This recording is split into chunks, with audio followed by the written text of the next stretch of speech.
Today's episode of The Witch Wave is brought to you by Witch Baby Soap. Do you like to dwell in the shadows but stay squeaky clean? Then Witch Baby Soap is the soap for you. They make fabulous occult-themed body products like coffin-shaped bath balms, tarot card soap, and crystal-embedded body butters. Their recipes are made with magical intentions, and they're free of all of those nasty things like sulfates and parabens. And now you can get 15% off orders using offer code WITCHWAVE. That's WITCHWAVE, one word, on witchbabysoap.com. So get ready to wind down, lather up, and get some Witch Baby Soap products using offer code WITCHWAVE now. Hey there.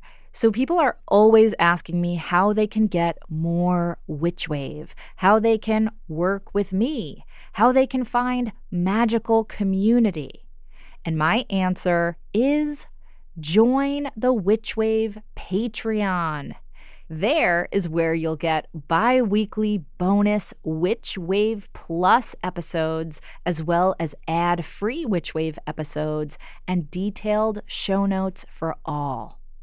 The Witch Wave Patreon is also where I lead a monthly online magical ritual, which you can attend live or watch the recording of at your convenience. And that's available for members at all tiers. And then rewards for some other tiers also include magical merch and contests where you can win Witchly prizes, as well as getting early heads up about my workshops before they sell out, and opportunities to get magical one-on-one guidance from me. And all backers get access to our exclusive digital coven, where you can connect to a community of other wonderful Witch Wave witches around the world.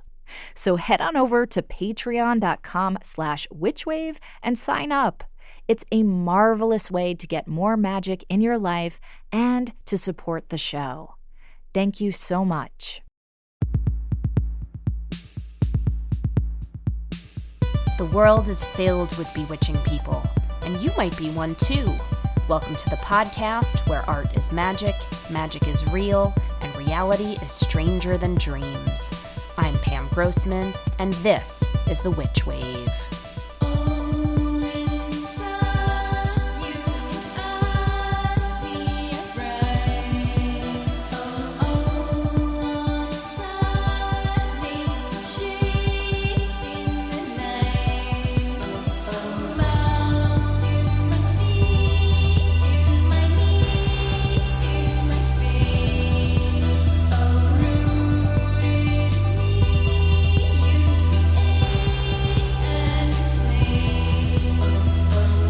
Hello, and welcome to the Witch Wave. Ooh, we're getting closer to Samhain, Halloween, and all of the other holy days where we remember and commune with our beloved dead. And so for this Samhain episode, I have a very special guest, Loretta Ledesma, aka the Death Witch. And this conversation really opened my heart and challenged some of my thinking at the same time, and just brought me so much inspiration, as I hope it will do for you.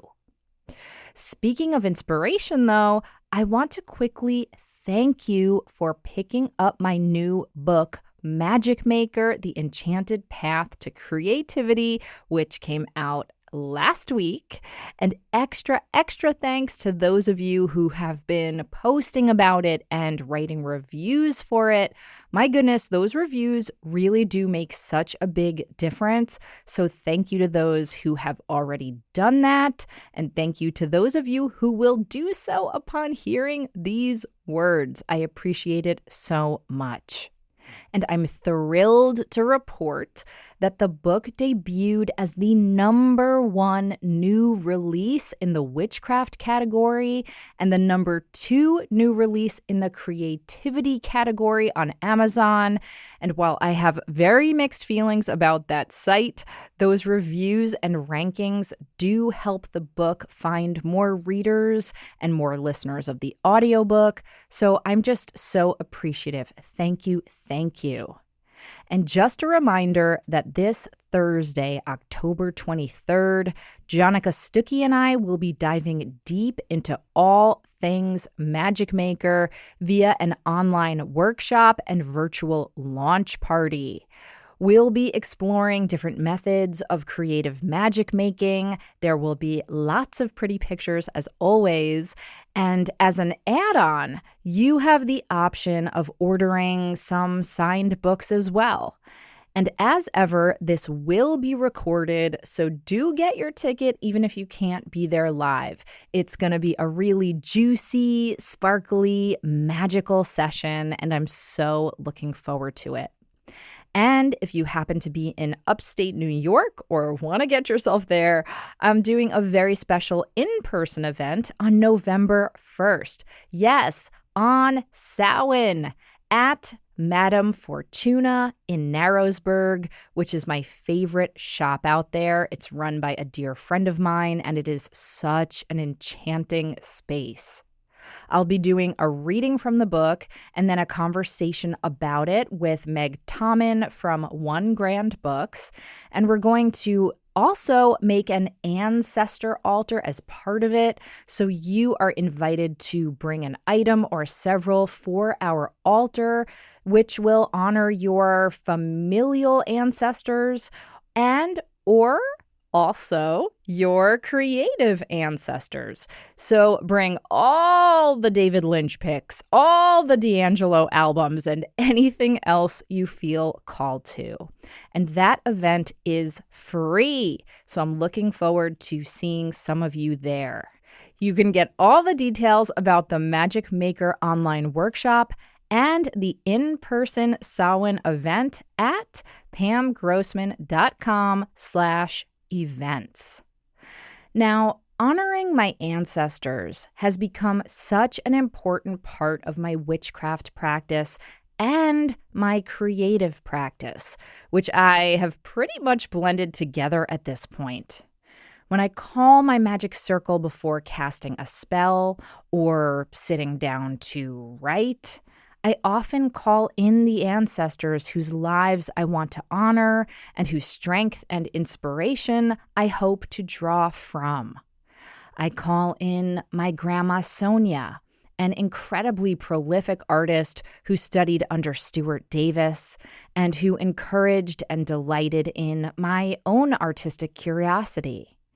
I call in Lois Hershkowitz, my high school poetry teacher, who quite literally saved my life and helped foster my writing.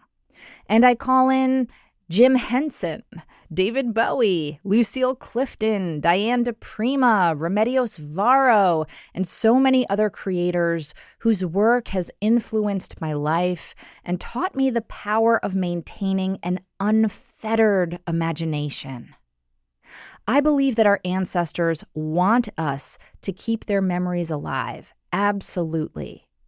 But I also believe that they want their lives to beget more life. The creative force that they tapped into can be transferred to us and through us when we engage with their creative offerings and use them as a spark to ignite our own new creations. And as Loretta says so beautifully in today's episode, we can also draw on the strength of our ancestors to help us rise to this moment of turmoil and injustice, because they witnessed so much injustice in their lifetimes, yet somehow survived long enough to pass on their genetic and or creative DNA to us. We are their legacy, and we honor them by not giving up and by devoting our lives to beauty, magic, love, and freedom for all. I'm telling you, this conversation with Loretta Ledesma, the Death Witch, is a powerful one, and I'm so excited to share it with you today. But before we get to that, first, let's check and see what's come through on the Witch Wire. Who is it? Witches. Hannah writes, "Hi, Pam. My partner and I are preparing to move in together. They are very practical and a bit of a minimalist. They're supportive of my witchiness, but not spiritual in any way themselves. And the amount of stuff that I have, my occulty items, herbs, crystals, tarot decks, causes them a bit of stress. We have plans to have separate spaces carved out in our new apartment. But do you have any ideas on how I can keep good flow and energy in our space while respecting their tidiness?" Hi, Hannah. Thank you for this question, and congratulations on moving in with your partner. That's a really big step in the direction of devotion to your relationship and to love, and I honor you both being open to those possibilities. But yeah, relationships are not always smooth sailing because you're not photocopies of each other, and it would be really boring if you were. Matt and I just celebrated our 15-year wedding anniversary, which also happens to be our 21-year anniversary of being together, and we absolutely adore each other, but we've definitely had to negotiate all kinds of differences over the years. Different styles, different moods, different needs at different times, different paces of how we approach things, or even how we walk down the street. The man ambles, okay? And I zip around like a caffeinated hummingbird. And look, most of the time, these differences are complementary and we delight in them or at least laugh about them. But sometimes they really conflict, and we have to figure out how to navigate that. So I think it's fine that you and your partner are different when it comes to your spirituality and when it comes to how you like to keep your space. Because it doesn't sound like they care about the witchiness of your stuff. It's more about the amount of stuff that the witchiness brings. And look, we witches like our stuff. But I'm willing to bet they'd have the same issue if you had a huge collection of Labubu's or Lady Gaga merch. I don't know. It's about volume, right? And how it's displayed and arrayed and organized or disorganized, as the case may be. So it sounds like you really just both need to compromise here. I'm glad you're each going to have designated space where you can hopefully do what you want. But in the shared spaces, how can you keep things neat and organized out of respect for your partner? And how can they allow you to infuse some of your magic and personality into that shared space so you don't have to feel like it's only relegated to one spot? One thing that made a difference for Matt and me is to have storage that feels magical and stylish to me, but also contains a lot of that excess overflow of candles and incense and occult clutter. So I found, for example, a sort of witchy apothecary cabinet at a vintage store, and it's right in our kitchen area and looks like a lovely set of drawers. But inside the drawers are all kinds of potions and powerful powders. Know what I mean? So that's one thought. And another is, yes, for you to do a bit of magic for this, whether on your own or together. You can find all kinds of witchy ritual items to help you in this regard. I happen to like House Witch's Cohabitate spell kit for harmony with friends, lovers, roommates, and pets. And today's guest, the Death Witch, makes a beautiful incense called Happy Home, which is lovely as well. and which you can find on her site.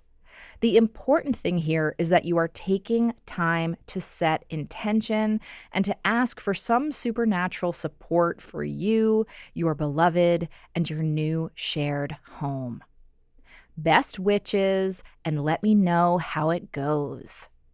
Now, on to my guest. The Death Witch, Loretta Ledesma, is someone I've been wanting to have on the show for such a long time. She approaches her magical practice from the Conjure tradition, and she has a close, open relationship with the dead. And so she is perfect to speak to for this episode as we ready ourselves for Samhain. She crafts traditional oils, powders, waters, and other magic provisions, and community building and justice work are at the heart of all she does. Loretta joined me remotely from her home in Colorado, and you can watch the video of our conversation over on my YouTube channel, which is at Phantasmaphile.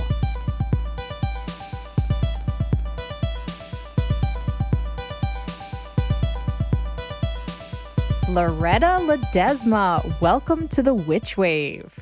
Hi, thank you for having me. I'm excited to be here.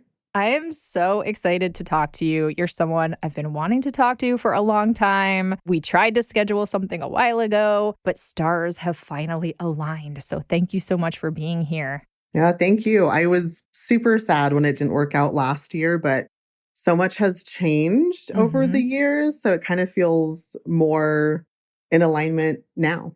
Perfect. I believe in divine timing. These things are supposed to happen when they're meant to, and clearly it's supposed to happen now. Yes. So let's get into it. Normally, I would ask all kinds of gentle questions to ease us into the topic, but you are very upfront about the things you're interested in and the kind of magic that you make. So I'm just going to dive right into the deep end and say your title, your honorific, your moniker is the Death Witch. Ooh, so powerful. So how did you come upon this way of addressing yourself?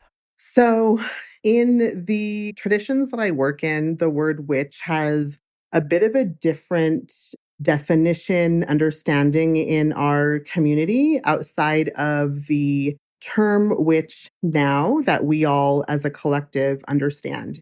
Part of that is that I work from both hands. I'm a two-headed worker. I am just as comfortable doing blessing work, abundance work, as I am doing justified balancing of the scales. Ooh. So I very comfortably lean into the word witch.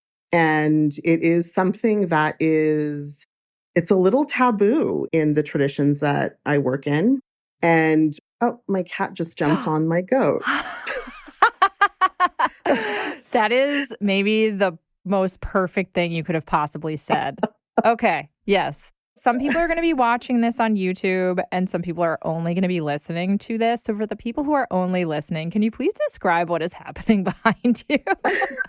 I see a hairless cat. Yeah. So my cat, Mo, is hairless, and I have a full-size taxidermied black goat behind me. Yeah, so very Black Phillip. Yes. So my cat just jumped on top of my goat's back. Amazing. Amazing. Would you consider Mo a familiar? He is, I would consider him a familiar in training. I like it. Okay. Very good. Yeah. Very good. Well, Yeah. Mo is jumping into the magic circle. I hear Mo meowing in the background. Mo wants some attention. Mo wants us to know that Mo is present. Mo is very present right now. It's perfect. I love it. I love it. Welcome, Mo. It's fine. It's fine. Okay. So you were talking about some of the traditions you work in, and I'd love for you to elaborate on that. So I started my journey into witchcraft at a really, really young age. I started out learning more of a traditional brujeria. Mm-hmm. And through my first teacher, I learned about Santa Muerte and working with her as a very large spirit. Mm-hmm. And then after Doña Maria passed, I started to work and train under elders in Conjure. Okay. Hoodoo, rootwork, and conjure are kind of somewhat interchangeable words for this tradition. Mm-hmm. I'm a guest at this table, meaning that it's not an ancestral tradition. Being a guest is something that I take very, very seriously. And it's an honor to be invited into, as much as possible, this particular tradition. So those are the two main things that I do. Beautiful. Can we talk about the brujeria? Is that a tradition you were raised with, or did that come to you later in life? So it came into my life when I was around 14. My sister was killed when I was 12. Oh, I'm sorry. It was a very strange time in my life. My sister was a flight attendant and she was killed in a plane crash. Mm. And it was very public. It made international news. So, as a family in our grieving process, we didn't really have a lot of privacy. There were literally like reporters on our front lawn. So, I struggled with that for a really long time. And part of that struggle was being kind of a rebellious kid. And I started ditching school a bunch. And I came across a woman in my neighborhood when I was walking around when I should have been in school but wasn't. Where was this? At the time, I was at Skinner Middle School in Denver. Mm-hmm. Mm-hmm.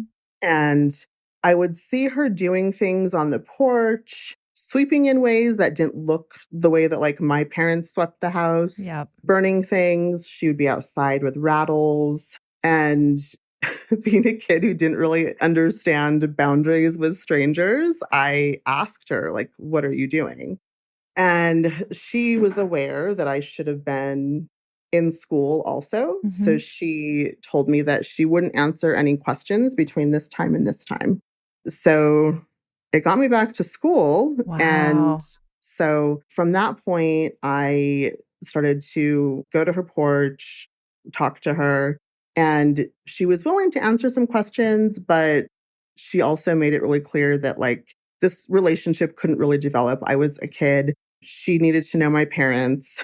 So I ended up introducing her and my dad. And my dad was like, okay, like if this is what is going to feel better to you, if this is going to help you in some way, all right, go ahead. Oh, what a good dad. Yeah, I he mean, was great. really, obviously, I don't know the details of your relationship, but in that gesture, what a gift of like acceptance and encouragement. Cause I could imagine some parents being like, you're going to do what with Yeah, who? So I yeah. really admire that he was open to this. He was like truly one of the best examples of humanity that I've ever Mm. experienced. And he actually inspires a lot of the work that I do today. So I'm really Oh, grateful. how beautiful. Is he still with us on this side? No, he passed when I was 18. Okay. Okay. Yeah. So he's Yeah. watching over you and working with you, perhaps, or Oh, yeah. definitely. He definitely walks with me. How beautiful. So you started working with this bruja? Yeah, I didn't quite understand like the different languages around, these different terms. I didn't know necessarily what a witch was. I Mm-hmm. didn't know what witchcraft necessarily was. So as I was learning, it really was like very informal. Like we Mm-hmm. would sit on her living room floor or on the porch, and it started with like plant identification. And then it Yep. moved to here are these tools. Pour it like an oil, for example, these largely manufactured oils, which is what was available at the time. Sure. Pour this out in a bowl and tell me what's magical about this. Why does this work? And I couldn't figure it out, you know? Yeah. And that was actually the point, was that there's this thing, this tool that's been named a magical tool. You don't see the heart in it. So how can you add heart into something that's been named? Oh, I love that. What a beautiful way of putting it. Ah, Yeah.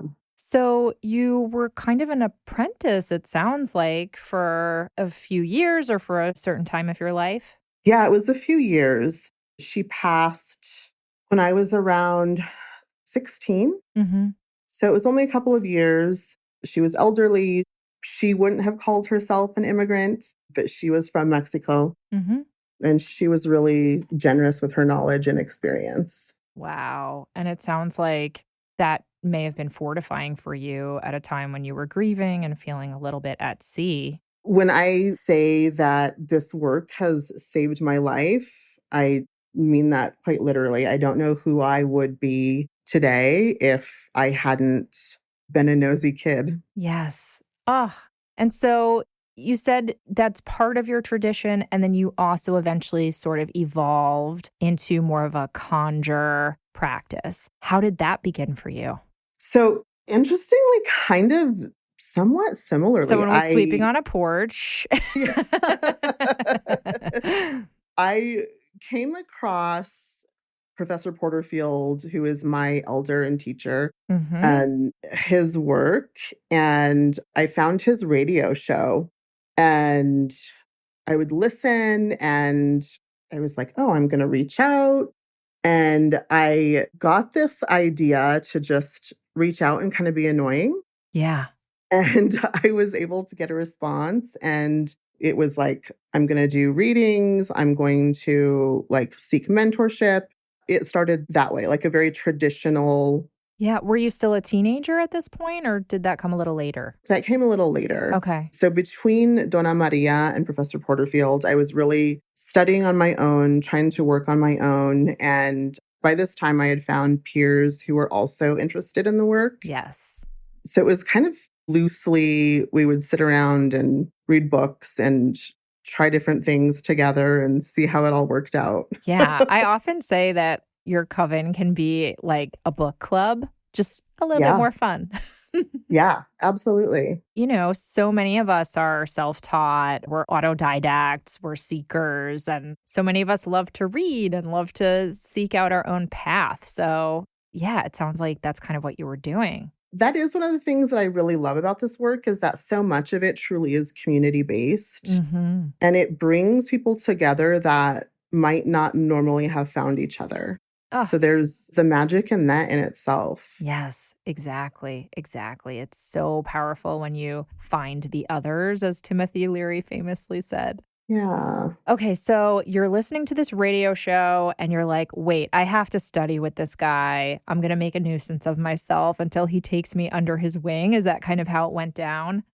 Yeah, pretty much. And, lucky for me, the professor was very open to talking with me. And, it turned more into sharing information. Hmm. And I think that, in a way, he probably felt maybe a little bit sorry for me too, because he's like, okay, this person is like super interested, but they lost that foundation. Yes. And just for people who haven't heard his name before, I think it's come up on the show before. Interestingly, it came up in Mm. conversation just this week with somebody else for me, just in my personal life. Can you talk a little about his orientation? What style of magical practitioner is he? So he is an old timey hoodoo man. He lives in Texas. He's Hmm. very open about living in a small town in Texas. And he actually started training when he was really, really young, also. His mother was a root worker, and his neighbor, when he was growing up, was also a root worker. Wow. So he started training very, very young. Charles Hansen was his teacher. Mm. So the way that our lineage works is like, yes, me and my siblings in the lineage are in the Professor Porterfield lineage, but really we're in the lineage of his teacher, Hmm. which I know can be a little bit like, it's kind of tricky. There's a lot to track there, but he is like Old Testament, very, very traditional cartomancer, root worker, traditional to the, no pun intended, root of it, but like to where he still has clients that pay him in like chickpeas. Wow. Yeah. He's highly community based. Hmm. He is extremely community focused, even though he might not use that terminology himself. That makes sense. That makes sense. And were you in the same physical location or was this remote study? It was always remote Mhm. until I was able to convince him to come out here and do the Conjure Gala. Wow, that's incredible. On that note, we're going to take a quick break and we'll be right back. This episode of The Witch Wave is brought to you by Mithras Candle, as it so often is. Fall is here, and with the cool autumn air and darkening evenings comes a radiant tool for creating the perfect sacred setting or cozy moment. Of course, I'm talking about Mithras candles, my favorite. For 10 years, my mythic and scientific pals in Philadelphia have been hand-making gorgeous beeswax lights inspired by their experiences in science, magic, and mysticism. Mithras candles come in natural golden yellow and sensual black, with other colors and collaborations popping up throughout the wheel of the year. I'm obsessed with these candles. If you've listened to The Witch Wave for any amount of time, you will know that. And I know that you will be hooked as well once you experience the Byzantine hand-dripped style of a Mithras candle and their honey floral aroma. These candles are made with soul to carry your intentions to where they are needed. Go to mithrascandle.com to pick up the perfect glowing addition to your magical moments. And best of all, Witchwave listeners get 25% off their first order by using offer code WitchWave at checkout. That's offer code WitchWave over at Mithras Candle. M as in magic, ITHRAS candle.com. The Witch Wave is sponsored by BetterHelp. Did you know that October 10th is World Mental Health Day? And this year, we're saying thank you, therapists. I feel so lucky to have found a wonderful therapist who I see remotely every week. And I'm not kidding, she has truly made my life better. I even thank her in the acknowledgments section of my new book because having her to talk to throughout the whole process of writing it and now releasing it into the world has been so immensely supportive. She talks me through my anxieties and my excitement and helps me come up with good strategies to keep myself centered and steady no matter what emotions are bubbling up that week. The right therapist can change everything, and BetterHelp has over 12 years' experience in matching people to the right therapist. BetterHelp therapists work according to a strict code of conduct, and they're fully licensed in the U.S. And they have a therapist match commitment. BetterHelp does the initial matching work for you so you can focus on your therapy goals. A short questionnaire helps identify your needs and preferences, and their industry-leading match fulfillment rate means they typically get it right the first time. And if you aren't happy with your match, switch to a different therapist at any time from their tailored recommendations. BetterHelp also has a broad reach with over 30,000 therapists. It's the largest online therapy platform, having served over 5 million people globally. And it works, with an average rating of 4.9 out of 5 for a live session based on over 1.7 million client reviews. This World Mental Health Day, we're celebrating the therapists who have helped millions of people take a step forward. If you're ready to find the right therapist for you, BetterHelp can help you start that journey. Best of all, Witchwave listeners get 10% off their first month at betterhelp.com/witchwave. That's better, HELP.com/witchwave. Welcome back to the Witch Wave. I want to just set a little bit more of a foundation for our listeners and our viewers. If someone were to go to your website now, they would mostly find these oils and incenses and I believe bath salts and Mhm. things of that nature that you create.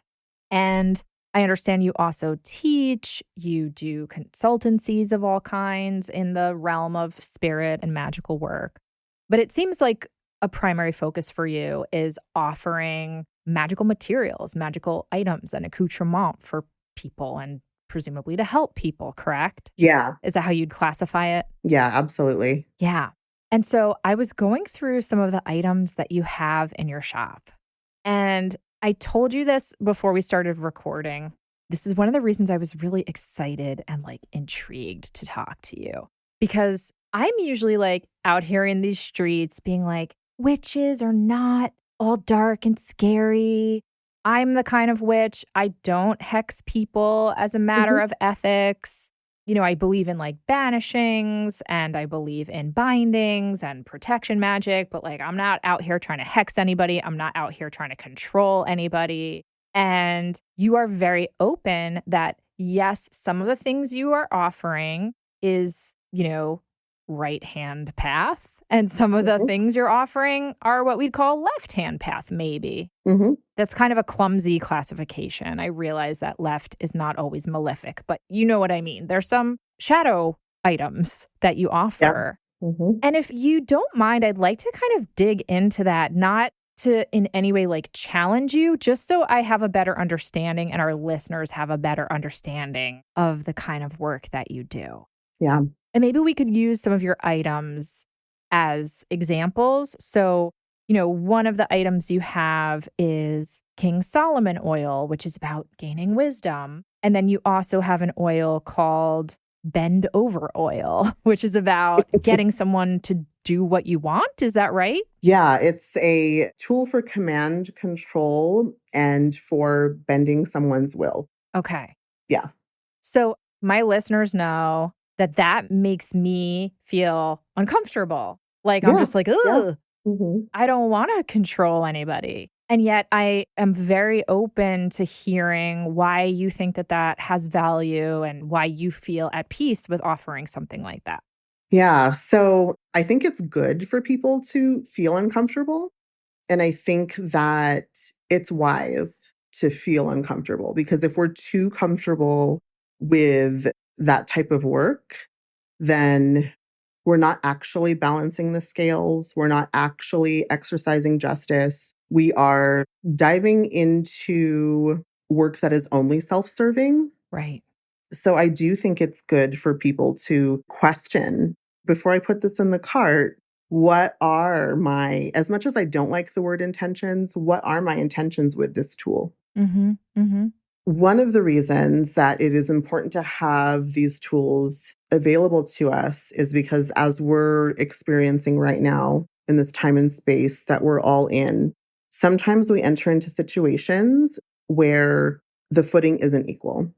And sometimes we find ourselves in places that we wouldn't be heard, taken seriously. The books are stacked up against us, and it's unjust. Mm-hmm. So we have the opportunity, when it's justified, to lean into spiritual tools that can help balance the scales. I want to pause you here because this is a point that people have brought up to me in the past, which is that, listen, I think as someone in a feminine body, Mhm. already justice is kind of tipped against us. How many women are assaulted or worse and then not believed, for example, just one example. But I also understand, like, I'm in a white body. And so a lot of the tools of quote unquote justice from like a government standpoint or mainstream justice, they will statistically be kinder to somebody with my skin tone than a lot of other people's. And so I also understand, like, I might have the privilege of not needing or not thinking I need some of these things, whereas other folks from other communities are like, we're dealing with systemic racism here. Like, we need some other tools. Is that a point that you think about sometimes too? That point is truly the driving force behind all of my work. Mm-hmm.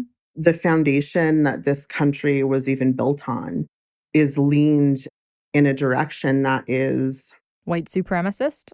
Yeah. Yep. Truly, there is nothing that I create, even, love oil, prosperity oil, happy home, success. There's not a single thing that I create that isn't with that in mind. Mm-hmm. Can you elaborate on that a little more? For example, if I'm going to look at an apartment or if I'm filling out a job application and, by law, we have to write out all of our information. We have to write out our last name. Mm-hmm. And I might be looked over, even though I'm equally qualified or even more so qualified for that job or for that apartment. But if I dress it with a little bit of success oil and dress myself with a little bit of prosperity oil, and then I dab in each corner of the application or on the screen as I'm filling out an application with some bend over oil, then that is going to give me the edge that I need to just be on equal footing for that apartment or that job. Mm. So it's not necessarily about harming someone else in your mind. I mean, I think someone who might be racist may consider them being harmed by that. But in my mind, it's all about justified working. And if we were going to dive into something where it's like, okay, now I'm going to use bend over oil in a working where I'm going to work someone else. Perfect example is several years ago, someone who's really close to me was in a car accident. They had to go through litigation. It was a whole thing, right? By the recommendation of their attorney, they started to see a chiropractor. Mm. Important work, right? It's Mhm. part of healing. Mm-hmm. And then as they were getting closer to their case being completed, their lawyers started to get these really overly priced bills for that Okay. chiropractic work. Huh. And the chiropractor wasn't willing, through the conversation between the lawyer and the chiropractor's office, the chiropractor wasn't willing to make changes to make the bill fair. Mm-hmm.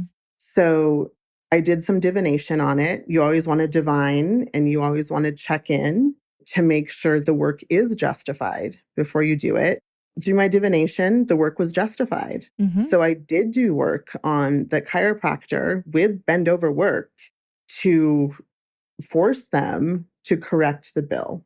I also have to say, just like literarily speaking, the idea of doing a bend over oil on a chiropractor just delights me to no end. Yeah. And did it work? It did. How fabulous. How fabulous. I want to highlight also this oil you've done in collaboration with someone, and I'd love to hear about the collaboration. It's called Justified Oil. This is by yourself, the Death Witch, and Chaotic Witch Aunt. And I'm actually going to read some of what you both wrote here. It's an oil that asks, what is justified? What is justice? What is revolution, change, and unbinding from systems of harm? How can we release these structures? And how do we find the bravery to birth something new? Exactly. So tell me about this oil and justice work, because I'm trying to really parse out in my own practice justice magic, justice witchcraft that still feels in alignment with my own code of ethics. So tell me about this oil. So Frankie, who is someone that I absolutely adore, I highly, highly respect their work. They work in Italian American witchcraft, folk magic. Mm-hmm. They and I started to go to a lot of protests together and started to really work together in the physical world. Like, what can we do? And it started really in conversation about okay, we went to this protest. There was some interesting things that were going on, possibly bad actors, but what else could we have done? What could we lay down while we're there? Mm. So we started prepping before going to these actions where we were like, okay, we're going to do some playing card work. We're going to do some blends with different herbs and dirts that we're going to lay down as we go. And then we were like, why don't we put this in an oil? Like, this is what we both do. Frankie is also just a brilliant oil maker. Mm. So it was like a natural connection there with our spiritual work and the work that we do physically here in Colorado. Mm-hmm. So there was a lot of divining before we decided on ingredients and different dirt to put in the oil, because we do work in different traditions that they do have a lot of intersection though. Sure. So we both applied around the same time for the Salem Witch Fest. And as it turned out, we were both teaching classes on justice magic through our different traditional lenses. So from there, that oil was born. And how do you recommend somebody use it? So because it was really kind of formulated around playing cards, working with playing cards and anointing the oil on the playing card that you choose and waking up that card and working that card is a great and also tricky way to work while you're in space. Mm-hmm. Playing cards can be tucked, hidden, buried really easily because they're so thin. Yeah. I'm also a big fan of container work. For a lot of people, that stops at like bottles or jars. But I really encourage people to look at different like fruits and vegetables as options for containers also. Ooh. So, for example, in a lot of traditions, apples are worked for love. But in my tradition, apples are also worked for like death and cursing because apples are sacred to the dead. An apple is a really easy thing. People aren't suspicious. Maybe after this podcast they will be, but people aren't usually suspicious of apples. Mm-hmm. So if you were to say, wake up an apple, work it for justice, work it for the action that you're going to, the protest you're going to, and you were to put a little bit of that oil inside the apple, you could take that apple with you to a protest or even just at a place of interest and put it there. Mm-hmm. And it would be very, very not alarming. Here's what I like about this language for me. I'm speaking 100% personally. The word justice to me feels like it's out of my hands in terms of how that's going to happen. And I get nervous when people try and take justice into their own hands. Mm-hmm. And listen, I am the type of person, and again, speaking for myself, where I'm like, I don't want to decide to harm somebody actively. Yeah. Even the worst person in the world, I personally don't want to be responsible for harm coming to them. I do feel comfortable conjuring justice. And that's my own comfort level. And here we could like parse this all day. I know. I hear it already in my head where I'm like, I believe in defending myself. And then you're like, well, if people are being violent against you or your community, where do we draw the line between self-defense and going on the offense? But I'm just telling you, for me, energetically, like I believe in like fortifying and protecting the people I love and conjuring justice. Yeah. However that's going to happen, but not necessarily being the one who's saying this is how it should happen. Does that make sense? It does. And, that's exactly what you'll hear from responsible workers. That's why divination of some sort is so important to me before I do any type of work that is malefic. And if it's too close to me, I'll go to a colleague that I trust or my elder. I mean, my general kind of rule just for myself, if it's not going to matter 5 years from now, then I don't need to do the work on it. And sometimes when we release the things that are more just annoyances or frustrations, as opposed to like, this is actually causing me harm, when we release them into spirit, spirit will handle it. If we're doing our ancestor work, if we're up on our offerings, if we're real with our spiritual maintenance, a lot of the times those things will get handled. Spirit, our ancestors, spirits of the land. Yep. And then we don't really need to spend so much energy on that. Yep. On that note, we're going to take another quick break and we'll be right back. This episode of The Witch Wave is brought to you by Immaculate Design. Are you a magical business owner who would like to see their entrepreneurial dreams flourish but need some practical manifestation support? Immaculate Design can assist. Immaculate Design is a magical practitioner-owned graphic design agency that offers branding, digital promotion, and graphic design services specifically for independently owned magical businesses and cottage industries. Immaculate Design will help you to nurture and grow your business's most important needs, which are visibility and promotion. Whether your concerns are material, such as creating a logo or commercial sigil, business cards, flyers, product labels, packaging, and other tangible promotional collateral, or more ethereal, such as digital promotion through social media, online advertising, and websites, Immaculate Design can assist you in addressing all of your brand identity needs. Need some support with branding your business? Immaculate Design can also help you discover your commercial persona and how to present it to the world. Visit their website today at immaculatedesign.org to schedule your complimentary consultation. And listeners of The Witch Wave receive a 10% discount on all services until year's end. So that's until 2025 ends. So be sure to mention this podcast when you reach out. Once again, go to their site, immaculatedesign.org, and mention The Witch Wave for 10% off through the end of 2025. Immaculate Design. Branding, digital marketing, and graphic design services for magical beings. Hi, Witch Wavers. I know, and you want some Witch Wave merch.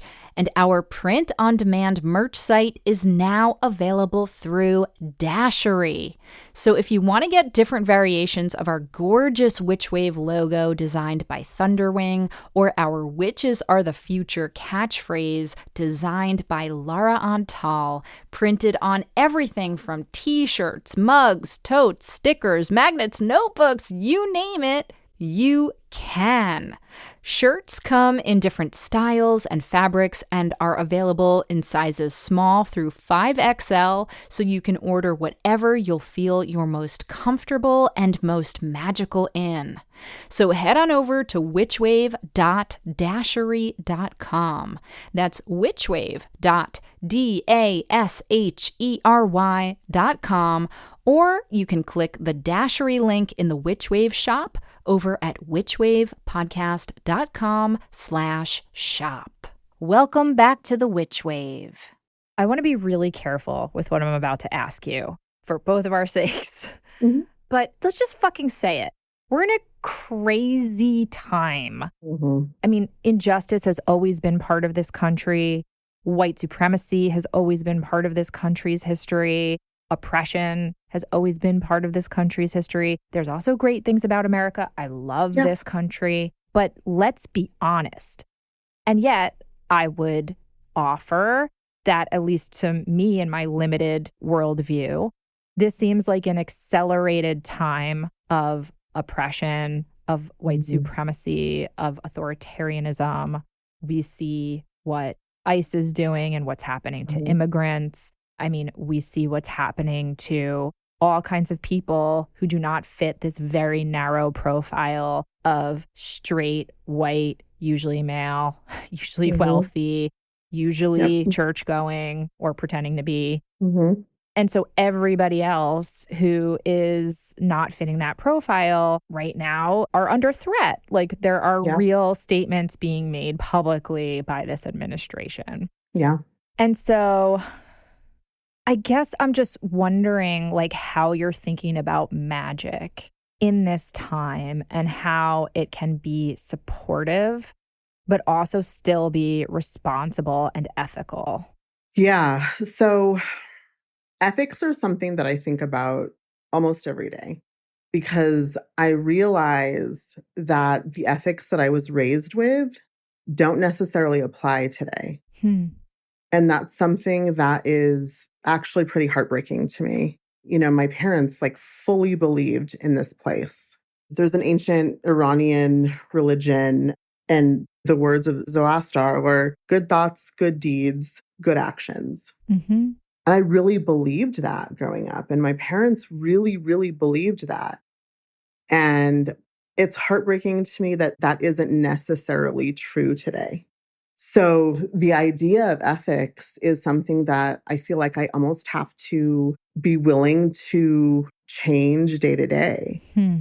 Normally under what, quote unquote, normal conditions, I would say we can lean into our ancestors and we can trust that guidance. We can lean into what we've been taught and we can trust that. And it's hard to come to terms with the idea that we're not fighting a fair fight anymore. Mm. There's never been like equal rights, right? Sure. But for a long time there, I really believed that we were on a path towards that. So I go downstairs into my lab and my workspace and my altar room.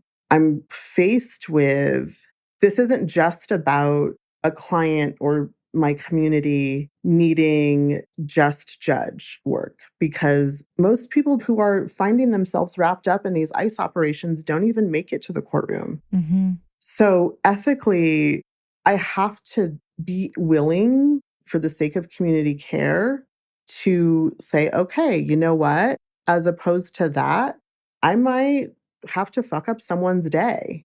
And if that is someone who is overstepping or overreaching in what they're doing, then that person might have to have a really bad day so that they can't cause harm to innocent community members and people who are just trying to live. Yeah. I guess the question is like, and you don't have to answer this, but the rhetorical question is like, how bad of a day are you trying to give somebody? You know what I mean? And that's Yeah. where and again, please, like, I'm only speaking for myself. Mm-hmm. There's that Audre Lorde quote, and forgive me, I'm going to probably say it a little bit wrong, but it's like, you can't dismantle the master's house using the master's tools. Yep. If you become a violent person in order to defend what you think is right, you're then just turning into the mirror image or the shadow of like the thing that you think is so wrong. Do you know what I mean? So I don't know. These are the kind of things I think about and the questions I'm asking and the decisions I'm making about how I comport myself, not just in the magical space, but just like in the world and in terms of the messages I'm putting out on, social media, just all of that kind of stuff. And not to only be like love and light and spiritual bypassy either. Right. I don't know. That's just sort of like how I'm thinking about this stuff. But I really appreciate your perspective. I think it's important for those of us who do engage in this type of work to remember that if we allow ourselves to fall into the deepest places that we can, then we're doing their work for them. And there is a big difference between causing confusion and purposely causing people to not be able to show up to work, not be able to find the documents that they need to be able to go after someone. Those messages get crossed and causing harm in a way that can never be restored. I know that this work can do that. Mm-hmm. I've seen it and I've witnessed that. And I get the like, oh, burn it all down. I understand where that comes from. But the thing that I think about is, but we're still here. We're still in it. Mm-hmm. We're still in these communities. So when we're saying burn it all down, we're talking about us too. Right. And yes, there's systems that need to be dismantled and there's people that are in power that should not be. But we have to be willing to do the work of building simultaneously. That's what I'm all about. It's like creation over destruction. And I understand you have to sometimes, clean out your closet or whatever. I get it, in order to make room for the new thing. But I'm also like, I do see some folks online who are like, and I understand it's coming from a place of like frustration and despair and fear. But I do see them who are definitely like middle fingers to the sky, like wanting to, act out and be harmful. And I'm just like, oh, like for me, I'm like, oh, you're not helping. Yeah, no, I fully agree with that. And I think that it's one of the reasons that the spiritual work right now is super, super important, because if you can take it to your altar and you can take that frustration and that anger and that fear, especially the fear, and you can lay it down with spirit, and you can take a breath. Yeah.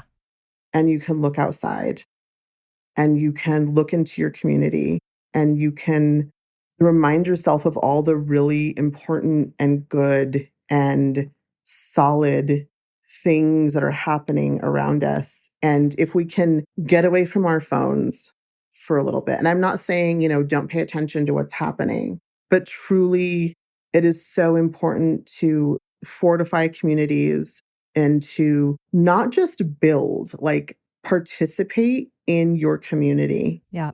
You give yourself the chance to see that this really is all so worth saving. Yes, that's it. That's it.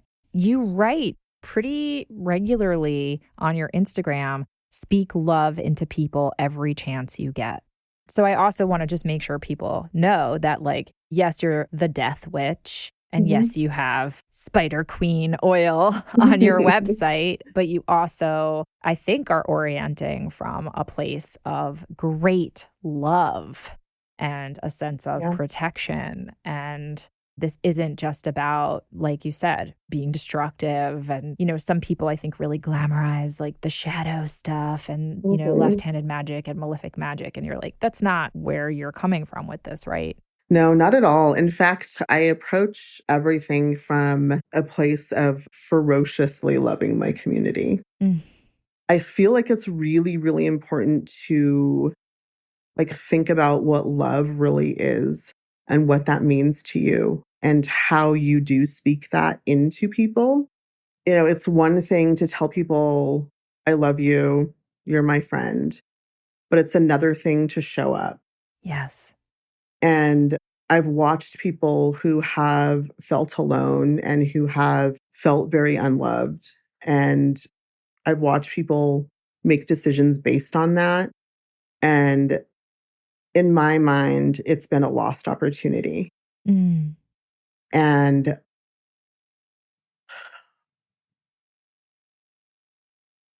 sorry, I'm feeling a little emotional. Yeah. With everything that's going on in the world and in this country, that we have, my husband and myself are first generation. Our parents are immigrants. That we truly have this privilege of experiencing. There's so much more that we all have to offer this place. And there's so many more ways that we can show up for each other and love each other. Yes, I understand that we can't love our way through this administration only, but that really does have to be at the front and center of even our justified work. That's it right there. Yes, I couldn't agree more. I really couldn't agree more. You brought up earlier Santa Muerte. I'm conscious of the fact that this episode is going to be airing around Samhain, Day of the Dead, Halloween, take your pick. It's become almost cliche at this point to say, this is the time when the veil between worlds is thinnest. I have to put on my ooh voice. But it really is this very tender, holy time of honoring our ancestors. And so I'd love to invite you to talk about how you think of this time of year and perhaps what kind of magic we might conjure, particularly this year, this moment. Yeah. This is my favorite time of year. Yes. It's when I feel perhaps ironically, the most alive. That makes sense to me. Yeah. I mean, contemplating death often makes one really appreciate getting to have a body and feel things and be in the material world for a little bit. It's such a privilege, Yes. this life, and to be alive. And at the time that my sister was killed, I did not imagine that I would outlive her. Like, I'm twice as old as she was when she passed. Yeah. So I wake up every morning with the awareness that I'm so, so grateful to be alive. So this time of year, and especially this year, leaning into our ancestors who have done this before. Yes. It's one thing that I really, really want people to remember is that somewhere in your lineage, somewhere in your ancestry, there are multiple people who have seen this and who have done this before. Yeah. Talk to them, lay down water and offerings and light a candle for them and be still and listen because that support and those messages are there. And Santa Muerte, who you'll see her often carrying the scales, she is such a champion for the underdog. She is such a champion for communities and for people who are overlooked and are harmed. And she accepts us all because we will all die. Personally, I believe that the veil is always thin. However, there's this spirit that has been built around this time of year, and this spirit directs that we have more access now. So make your ancestors a meal, invite them in, ask them for guidance, ask them for protection. Your ancestors are your first line of defense. Yeah. Ask them to remind you when you feel like there's no hope. Ask them to remind you that through their hope and their pushing, you're here. That's right. And Santa Muerte, for me, she's showed up shortly after my sister was killed. And she's so loud. She speaks so loud. And she shows up in the most tangible ways. She's there for us all to remind us not only that she'll be there to meet us when we die and to make sure that we have an easeful and peaceful transition, but also to remind us that this world, this life, this place, it is sacred, and this is all worth fighting for. She's here to remind us of the way. She carries the scythe.